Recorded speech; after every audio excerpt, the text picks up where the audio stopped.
Ir-roadmap tal-Gvern kienet li jkabbar l-ekonomija bil-popolazzjoni.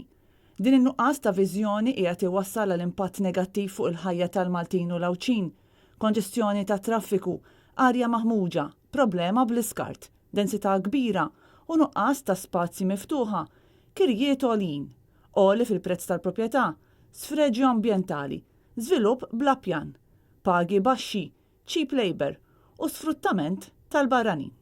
Dan qalu l-kap tal-Partit Nazzjonalista Adrian Delija fil-Mellieħa f'attività bħala parti mill-programm li qed ifakkar il-55 anniversarju tal-Indipendenza.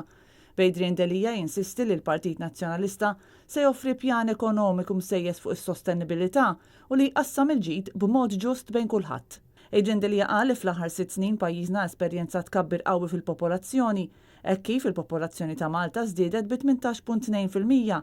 Jiġifieri 76,127 persuna li komplet iżżid id-densità qawwija ta' pajjiżna.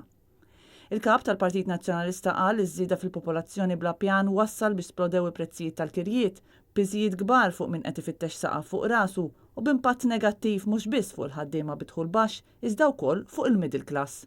Huwa qal li l-ippjanar mhux sostenibbli qed joħloq skart li 80% minnu huwa skart tal-kostruzzjoni.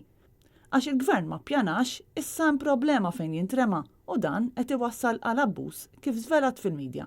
Il-kap tal-Partit Nazzjonalista ħares ukoll lejn dak li qed jiġri fis-settur edukattiv, fejn issa anke tkellmet il-Fakultà tal-Edukazzjoni li qalet li hemm kriżi kbira f'dan is-settur, b'nuqqas kbir ta' għalliema li anke mhux jiġu irrispettati. Hawn ma setax ma jurix itħassib tiegħu fuq dak li qal il-Ministru Bartolo li se nġibu numru ta' edukaturi barranin biex issolvi din il-problema.